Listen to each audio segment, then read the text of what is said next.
ಅದಕ್ಕೆ ನಾವು ಮೀಸಲಾತಿ ಸುಪ್ರೀಂ ಕೋರ್ಟ್ನಲ್ಲೂ ಬರಬೇಕು, ಹೈಕೋರ್ಟ್ನಲ್ಲೂ ಬರಬೇಕು, ಎಲ್ಲ ನ್ಯಾಯಾಲಯಗಳಲ್ಲೂ ಬರಬೇಕು.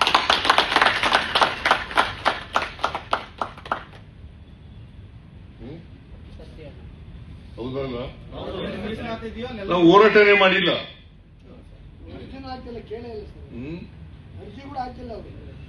ಎಂತ ಹೇಳಕ್ಕಾಗಲ್ಲ. ಎಲ್ರಿಗೂ ಹೋರಾಟ ಎಲ್ಲಿ ಮಾಡಿದೀವಿ ನಾವು?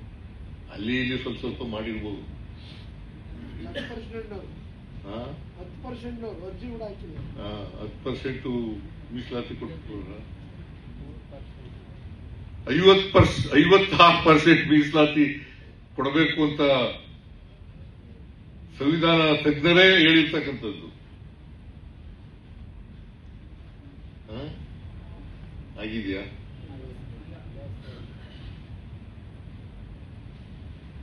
ಆಗ್ಲಿಲ್ಲ.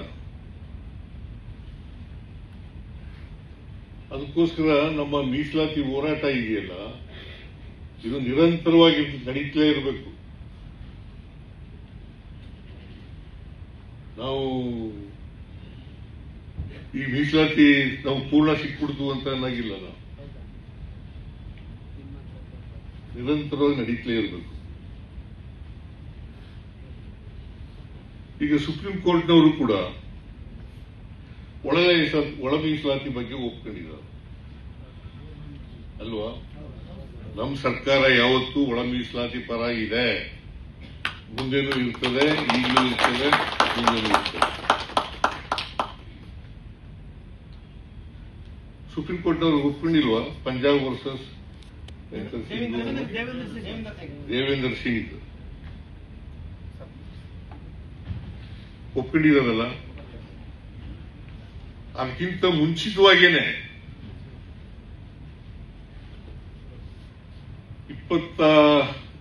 22ನೇ ಇಸ್ವಿಯನ್ನ ಕಾಣಿಸುತ್ತೆ. ಚಿತ್ರದುರ್ಗದಲ್ಲಿ ಒಂದು ಸಮಾವೇಶ ನಡೆಯಿತು ಕಾಂಗ್ರೆಸ್.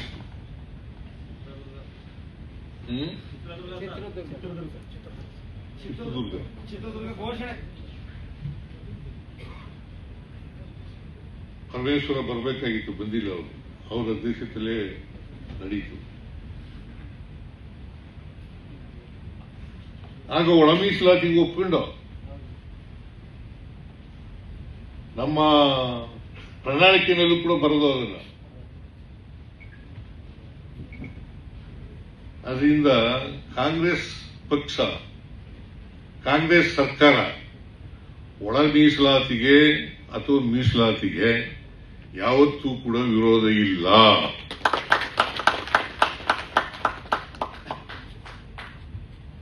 ನಾವು ಏನಪ್ಪ ತಪ್ಪು ಮಾಡ್ತೀವಿ ಅಂತಂದ್ರೆ, ಯಾರು ಪರ ಇದ್ದೀವಿ, ಯಾರು ಪರ ಇಲ್ಲ, ಮೀಸಲಾತಿ ವಿರೋಧಿಗಳು. ಈಗ ಎಲ್ಲರಿಗೂ ಮೀಸಲಾತಿ ಸಿಕ್ಬಿಟ್ಟದೆ. ಈಗ ಯಾರು ಎಲ್ರಿಗೂ ಮೀಸಲಾತಿ ಸಿಕ್ಬಿಟ್ಟಿದೆಯಲ್ಲ. ಈಗ 10% ಆದ್ಮೇಲೆ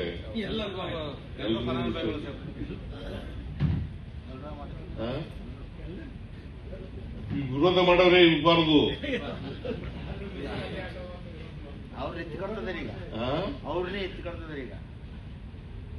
ಆದ್ರೆ ಮೀಸಲಾತಿ ಯಾರಿಗೆ ಸಿಕ್ಬೇಕೋ ಅವ್ರನ್ನೇ ಗುಂಪು ಮಾಡ್ಬಿಡೋದು, ಅವ್ರನ್ನೇ ಹೊಡೆದಾಕ್ಬಿಡೋದು. ಇವ್ರ ಮೇಲೆ ಅವರು, ಅವ್ರ ಮೇಲೆ ಇವರು. ಅದಕ್ಕೆ ನಮ್ಮ ಬಸವರಾಜ್ ಹೇಳಿದ್ರಲ್ಲ, ಮೀಸಲಾತಿಗೆ ಯಾವತ್ತೂ ಕೂಡ ಭಿನ್ನಾಭಿಪ್ರಾಯ ಬರಬಾರದು. ಶೋಷಿತ ವರ್ಗದ ಜನರಲ್ಲಿ ಮೀಸಲಾತಿಗೆ ಯಾವತ್ತೂ ಕೂಡ ಭಿನ್ನಾಭಿಪ್ರಾಯ ಬರಬಾರದು. ಮೀಸಲಾತಿ ಪರವಾಗಿಯೇ ಇರಬೇಕು. ಕೆಲವರು ಸ್ವಾರ್ಥಕ್ಕೋಸ್ಕರ ಮೀಸಲಾತಿ ವಿರುದ್ಧವಾಗಿರ್ತಕ್ಕಂಥ ಜನರ ಜೊತೆಲೇ ಸೇರ್ಕೊಂಡ್ಬಿಡೋದು. ಅದಾಗಬಾರ್ದಲ್ವಾ? ಆಗ್ಬಾರ್ದಲ್ಲ. ಒಂದು ಸಣ್ಣ ಪೋಸ್ಟ್ಗಳಿಗೋಸ್ಕರ ಈಗ 73, 74ನೇ ತಿದ್ದುಪಡಿಗೆ ಆದ್ಮೇಲೆ ಸ್ಥಳೀಯ ಸಂಸ್ಥೆಗಳ ಚುನಾವಣೆಗಳು ಪಂಚಾಯಿತಿ, ನಗರ ಪಾಲಿಕೆ, ನಗರ ಸಭೆಗಳು, ನಗರ ಪಾಲಿಕೆಗಳಲ್ಲಿ ಮೀಸಲಾತಿ ಇದೆ. ಇಲ್ಲಿ ಟಿಕೆಟ್ ಸಿಕ್ಕದವರು ಅಲ್ಲೋಗಿ ನಿಂತ್ಕೊಳ್ಳೋದು. ಯಾವ ಪಕ್ಷ ವಿರೋಧ ಮಾಡ್ತದೆ ಆ ಪಕ್ಷಕ್ಕೆ ಹೋಗಿ ನಿಂತ್ಕೊಳ್ಳೋದು. ಆಮೇಲೆ ಆ ಪಕ್ಷ ಸಿದ್ಧಾಂತನ ಜೈ ಅನ್ನೋದು. ಇದು ಸ್ವಾರ್ಥ ಅಲ್ವಾ? ಏನ್ ಕೋಮುವಾದಿ ಪ್ರಜಾಪ್ರಭುತ್ವ?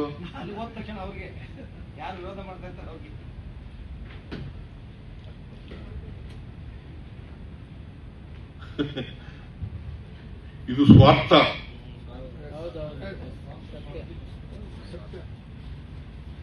ನಾವು ಅದಕ್ಕೆ ಯಾವುದೇ ಕಾರಣಕ್ಕೆ ಮೀಸಲಾತಿ ಪರ ಇರೋರು ಮೀಸಲಾತಿ ವಿರೋಧಿಗಳು. ಮೀಸಲಾತಿ ಪರ ಯಾರಿದ್ದಾರೆ ಅವ್ರನ್ನ ಗುರುತಿಸ್ಕೋಬೇಕು. ಮೀಸಲಾತಿ ವಿರೋಧಿಗಳಿದ್ದಾರೆ ಅವ್ರನ್ನು ಕೂಡ ದೂರ ಆಗಿರತಕ್ಕಂಥ ಕೆಲಸವನ್ನು ಮಾಡಿ. ನೀವೆಲ್ಲ ಪ್ರಜ್ಞಾವಂತರಿದ್ದೀರಿ ಅಂತ ಈ ಮಾತುಗಳನ್ನ ಹೇಳ್ತಾ ಇದ್ದೀವಿ ಅಲ್ವಾ?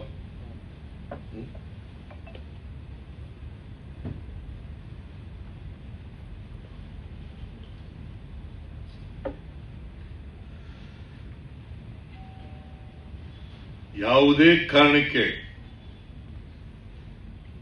ಮೀಸಲಾತಿ ಹೋರಾಟಗಾರರಿದ್ದಾರಲ್ಲ ಅವರಲ್ಲಿ ಭಿನ್ನಾಭಿಪ್ರಾಯಗಳು ಬರಬಾರದು. ರಾಜಕಾರಣಕ್ಕೋಸ್ಕರ, ಸ್ವಾರ್ಥಕ್ಕೋಸ್ಕರ ಭಿನ್ನಾಭಿಪ್ರಾಯಗಳು ಬಂದು ಅದಕ್ಕೋಸ್ಕರ ಇಡೀ ವ್ಯವಸ್ಥೆಯನ್ನೇ, ನಮ್ಮ ಗುರಿ ಏನಿದೆ ಆ ಗುರಿನೇ ಹಾಳು ಮಾಡ್ತಕ್ಕಂಥ ಕೆಲಸ ಮಾಡಬಾರ್ದು.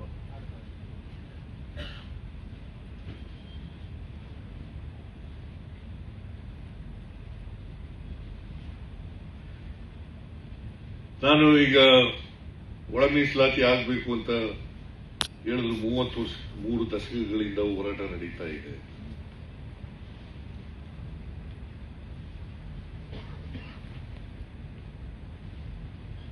ಸುಪ್ರೀಂ ಕೋರ್ಟ್ ಡಿಸಿಷನ್ ಬಂದ ಮೇಲೆ ಪಂಜಾಬ್ ವರ್ಸಸ್ ದೇವೇಂದ್ರ ಸಿಂಗ್ ಬಂದ ಮೇಲೆ ಇದಕ್ಕೆ ಚಾಲನೆ ಸಿಕ್ತು ಎಲ್ಲಾ ಕಡೆ. ಅದರ್ವೈಸ್ ಹಿಂದೆ ಇರಲಿಲ್ಲ. ಇದಕ್ಕೆ ಚಾಲನೆ ಸಿಕ್ತು. ನಾನು ಹೇಳಿದೆ, ಸುಪ್ರೀಂ ಕೋರ್ಟ್ ಡಿಸಿಷನ್ ಬಂದ ತಕ್ಷಣ ನಮ್ಮ ಸರ್ಕಾರ ಒಳ ಮೀಸಲಾತಿಯನ್ನ ಜಾರಿ ಮಾಡ್ತದೆ ಅಂತ ಹೇಳಿದೆ. ಹೇಳಿದಿನ ಇಲ್ಲ?